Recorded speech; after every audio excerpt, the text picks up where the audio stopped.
السلام عليكم ورحمة الله تعالى وبركاته. Chers géotechniciens, donc Gilada, معكم Anas Besselem de l'université de Blida.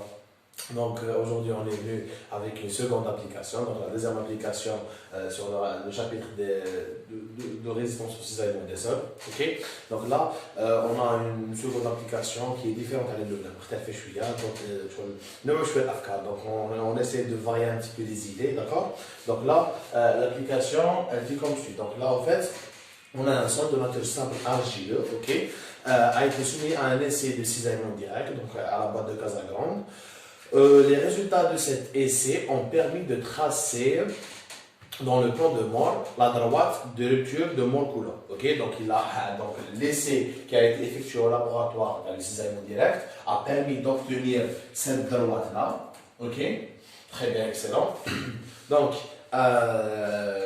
voilà, donc illustré dans la figure suivante. Okay? Donc là, voilà, donc illustré dans la figure suivante. Donc voilà la courbe, la droite de rupture. Okay? Moi, j'ai rajouté ici un cercle pour essayer de complexifier le problème. D'accord? Très bien. Donc voilà. Donc la première question dit que déterminer les caractéristiques mécaniques, donc la cohésion et le nombre de frottements graphiquement. Donc à partir de ce graphique-là, on va essayer de déterminer la cohésion ainsi que le nombre de frottements. Ok? Très bien. Donc la cohésion, la cohésion c'est simple. Donc la cohésion, la définition de la cohésion à partir de cette représentation-là. Donc la cohésion, pardon. Donc voilà, la cohésion. Donc c'est tout simplement. Donc c'est l'intersection. Donc c'est l'intersection. Ok? Donc c'est l'intersection de la, je vais l'écrire en vert, de la droite de rupture. Voilà. La droite de rupture avec l'axe des ordonnées. Ok? Donc l'axe des ordonnées. Voilà, parfait. Donc, ça c'est l'axe des ordonnées. Ok? Et ça, c'est la droite de rupture. Donc l'intersection de التقاطع تاع هذا المستقيم مع محور التراتيب رايح يمدلنا il va nous donner ce qu'on appelle la cohésion. Donc la cohésion c'est celle-là, donc c'est égal à combien? Égal à 20. Mais quand on vous demande de déterminer, de déduire graphiquement les caractéristiques mécaniques, il faut parler de ça, ok? C'est important. Ok, ما نحطش direct. Donc là, il faut expliquer, voilà, on y fait, ok? Très bien. Donc là, on peut se permettre de dire que maintenant, la cohésion, elle est égale à combien? À 20 kPa. Voilà. Ça, c'est le premier résultat de l'application. Ok? Excellent. Passons maintenant à l'angle de frottement, phi. Donc là, l'angle de frottement. Donc voilà, donc l'angle de frottement, c'est quoi? C'est tout simplement la pente, ok? Donc c'est la pente de la droite de rupture. Donc je vais l'écrire ici, donc c'est la pente de la droite de rupture. Donc je معناتها donc انا tout simplement عندي هذه la droite donc هذا المستقيم la pente تاعو donc الميل تاع المستقيم هذايا. Donc l'inclinaison de هذا المستقيم هو l'angle de frottement, ok? Donc si je m'amuse ici à tracer une ligne par exemple comme ça horizontale, donc la pente ce qu'on appelle ça l'angle de frottement, ok? Donc là qu'est-ce qu'on va faire? C'est très simple. نعرفوا هذا الشيء من السلام كيفاش نحسبوا هنايا une pente. Donc, tout simplement, ce que je vais faire, je vais prendre deux points. Donc, je vais prendre deux points de la courbe. Donc là, sur le premier point, je vais prendre ce point-là parce que c'est le plus simple, c'est 0,20. D'accord? Donc, c'est 0,20. Et un second point, disons, derrière. Donc là, c'est le point derrière. Donc là, c'est 120. Attendez.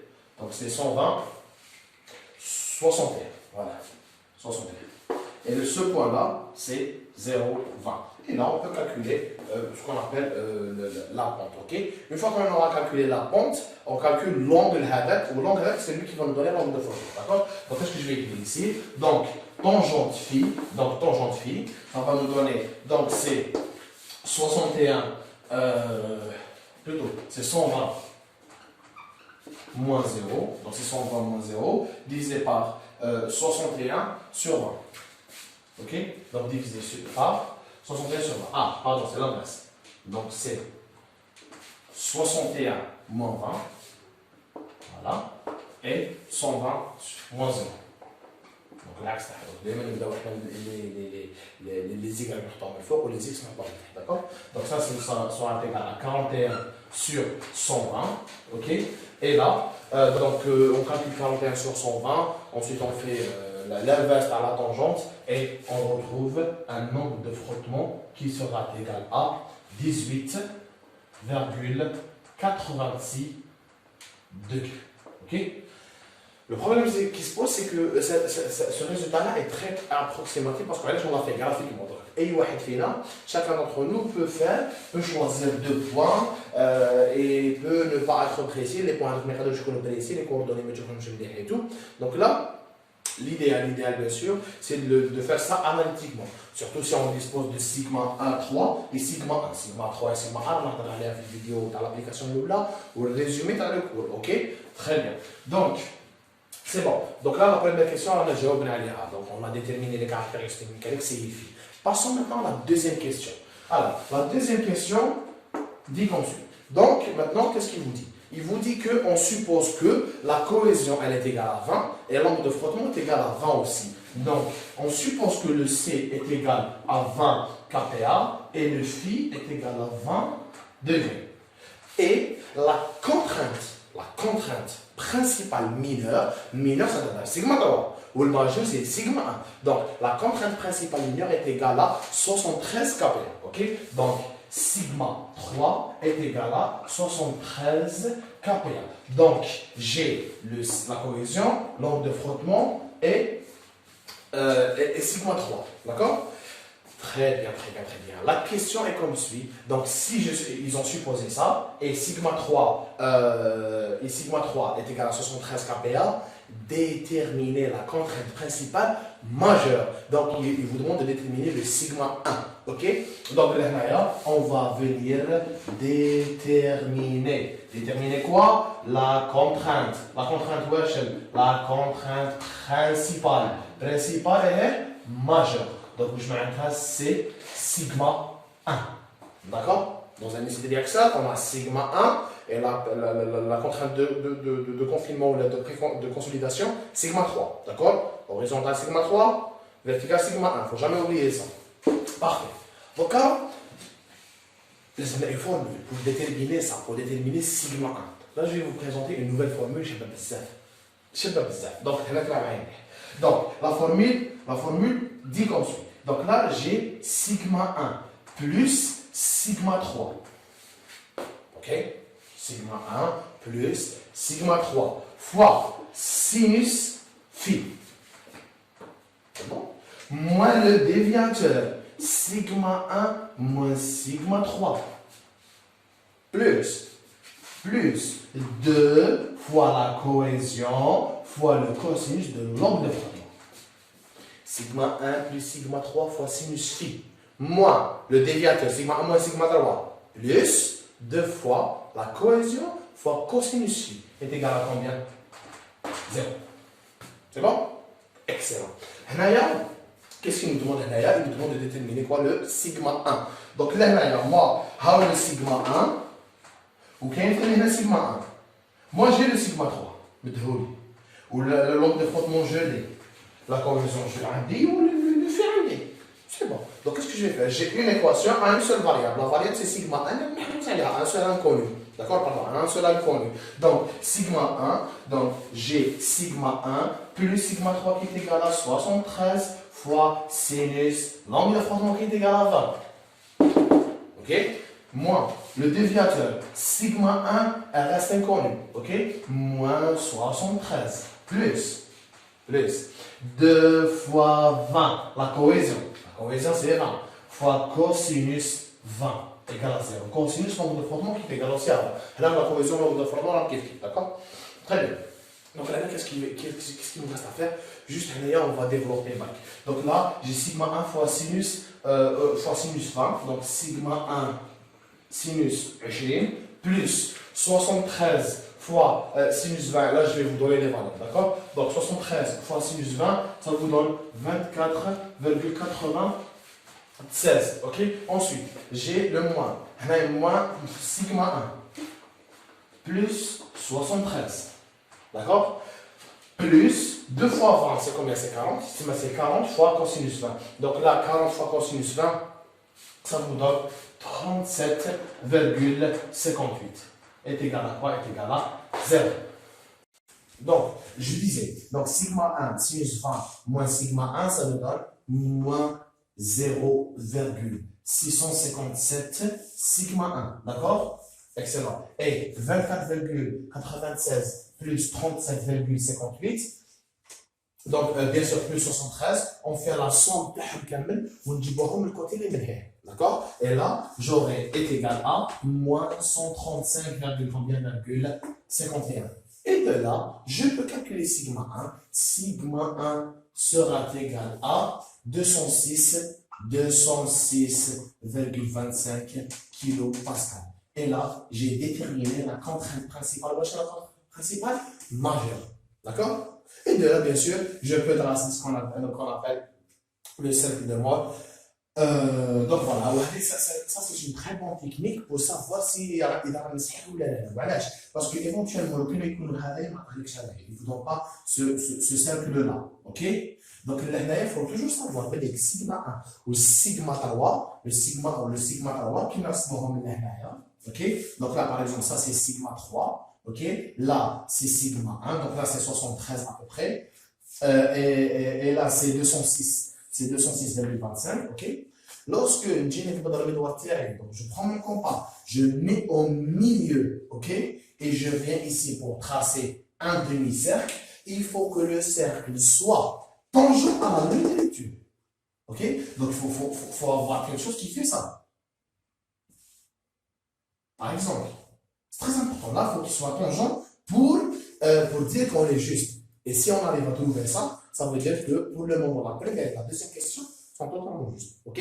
Après, bien sûr, la première question, il y a le petit décalage qui l'angle de frottement, donc généralement les corrections et une marge, donc plus ou moins 2, donc je m'entends si l'angle de frottement est 20, donc l'idée est 18 c'est juste, l'idée est 22 c'est juste, après c'est au cas par cas que le réfléchir.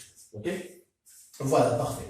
Donc ça c'est bon, on a répondu à la deuxième question. La troisième question, c'est les fameuses contraintes normales et contraintes potentielles. Donc, je vais parler la troisième question, c'est calculer les composantes normales et tangentielles du vecteur de contrainte R. Là, le vecteur de contrainte, je vais vous en parler aujourd'hui. Donc là, le vecteur de contrainte, c'est simple.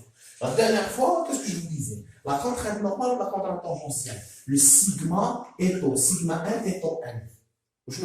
C'est tout simplement la projection. Donc, c'est cette projection-là. On projette maintenant, c'est sigma 1. Pour la projection maintenant, c'est tau n. D'accord? C'est bon? Excellent. Ça. Mais en réalité, sigma 1 et tau n viennent du vecteur de rupture R. Donc, le vecteur de rupture R, la représentation de donc, elle commence de l'origine, ok? Le point de l'origine. Et elle va jusqu'à la rupture. Oui, on a la face de rupture. Donc ça, c'est R. Ok? Donc ça, c'est R. La projection maintenant, elle nous donne sigma 1 sur l'axe des sigma, et sur l'axe des taux, elle nous donne machin, elle nous donne taux n. D'accord? Mais une petite remarque, le taux n, donc ça, c'est la même chose. Taux n. Vous voyez? Donc là, c'est sigma 1. Ok? Ou maintenant, c'est taux n. D'accord? Très bien. Ok? Pardon. Donc voilà, je disais. Donc, sigma 1 et taux n. Excellent. Donc, ça c'est 1. Parce que là, chaque question que je fais, elle détermine sigma 1 et taux 1. Ensuite, déterminer la valeur du vecteur de rupture R. Donc, il vous a demandé à la fin de calculer la valeur le vecteur de rupture R. Si j'ai ça et j'ai ça, je peux facilement calculer le 1 avec Pythagore. Donc, sigma 1 au carré plus taux 1 au carré, le tout sous la racine, je détermine le vecteur. Ok? Avant cela. Avant d'aller vers ça, donc on va déterminer sigma 1 et taux 1 et on revient vers la valeur. Voilà, donc maintenant passons au calcul. Donc la troisième question, c'est la calcul de sigma 1 et taux 1. Donc c'est bon, sigma 1 et taux 1, les formules de il ne faut pas oublier, le 2 alpha est égal à quoi? À l'angle de frottement plus pi sur 2. D'accord? Donc on lui rajoute pi sur 2. Voilà, parfait, excellent. Donc là, qu'est-ce qu'on va faire? On va tout simplement venir remplacer sigma 1, sigma 3, sigma 1, sigma 3, sigma 1, sigma 3 et les deux alpha maintenant ou deux alpha maintenant. D'accord? Donc là, sigma 1 il sera égal à, là je vais vous lancer des trucs, donc c'est 206,25 moins, plus pardon, 73 sur 2 plus 206,25 moins 73 sur 2 cosinus 110. Pourquoi 110? Parce que le 2 alpha est égal à 110. Voilà, parce que l'angle de frottement est égal à 20 degrés plus 90 degrés. 20 plus 90, ça nous donne 110. Ok? Vous voyez, c'est très simple. Il suffit juste de vraiment de s'appliquer. Ok? Et d'être très très bien attentif. Ensuite, ça c'est sigma 1. Passons maintenant au taux 1. Taux 1 c'est quoi? C'est 206. Donc c'est sigma 1, 206,25. Moins sigma 3, c'est 73 sur chal sur 2. Ok? Fois sinus 110. Et là, j'obtiens quoi? J'obtiens sigma 1 sera égal à 116,83 kPa, après calcul bien sûr, donc on va calculer ça. Il faut faire attention à ça là, bien calculer, ou la calculation en degrés bien sûr, il faut faire attention. Ça. Et la deuxième, donc taux n sera égal à 62,607 kPa, ou là disons 60 kPa pour faire simple. Voilà, excellent. J'ai le sigma n, j'ai taux n. Donc, qu'est-ce qu'on va faire? On va calculer la valeur du vecteur de rupture R. Il ne faut jamais oublier. Le R. Le R. Ça, c'est sigma 1. Ça, c'est taux 1. Pythagore. Donc, R sera égal à la racine de quoi? De sigma 1 au carré plus taux 1 au carré. D'accord? Parfois, il y a des applications, ils mettent l'axe. Ils mettent le R. Il me dit que le sigma n, vous l'avez accepté sigma n, et à la fin, il te demande de déterminer le taux n. Vous voyez? Donc ça c'est une formule que vous devez connaître. Donc, je prends ça au carré, je fais tout sous la racine, donc, et là, j'aurai R sera égal à 132,54 kPa. Voilà. Donc, voilà pour cet exercice. Donc là, on a fait les 3 questions. J'espère que vous avez bien compris, vous avez bien assimilé. Si vous n'avez pas compris un peu, on va essayer de retenir l'application. Ok. Pour l'énoncé de l'exercice, vous pouvez me contacter par mail pour vous l'envoyer. D'accord? Et n'hésitez pas à me laisser vos suggestions, commentaires et tout. Donc voilà, j'espère que c'était bien. Bon, c'était l'application numéro 2. Donc, on se retrouve l'application numéro 3, Inch'Allah, très très très très bientôt. D'ici là, portez-vous bien. Alors, faites très très très très attention à vous, à votre famille. وفي الأخير فعلا ما تنسوناش لا تنسونا بالترحم على روح عبد الطاهرة وتدعونا للوالدين بالخير ودعونا إن شاء الله بالخير ونتلاقاو إن شاء الله في فيديو